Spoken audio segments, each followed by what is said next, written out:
Welcome back. Now in this video we want to discuss very briefly another use for the markers that we talked about in the previous video. And what you can do is you can actually create a table of contents for each individual video. And you can do that by marking your timeline. And for example, we're just going to move the cursor all the way back to the home area. And let's say that you got to the first portion of your video and you wanted to mark this as a point that you wanted people to know that it was a certain information point in your video. Well, you could actually mark that with a marker.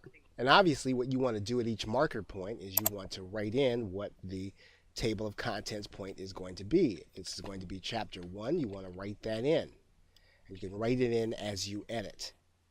Point number 2 can be chapter 2. It's important to note that only certain kinds of videos are you going to be able to use your table of contents.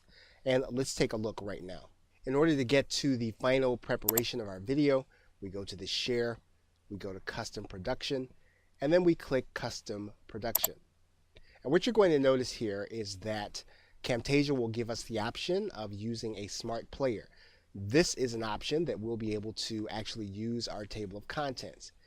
If we choose any of the other formats, we're not actually going to be able to produce our video with a table of contents. And you'll see that as you progress through the final portion.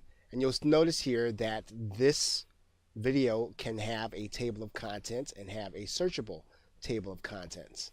We'll talk more about the production options in future videos. It's important to note that for this video, we want to make mention that you can actually use markers in your timeline to denote when you want to have a portion of that video noted in a table of contents. And you can mark it and keep it marked as you produce the final video. Okay, so with that, thanks, and I will see you in another video.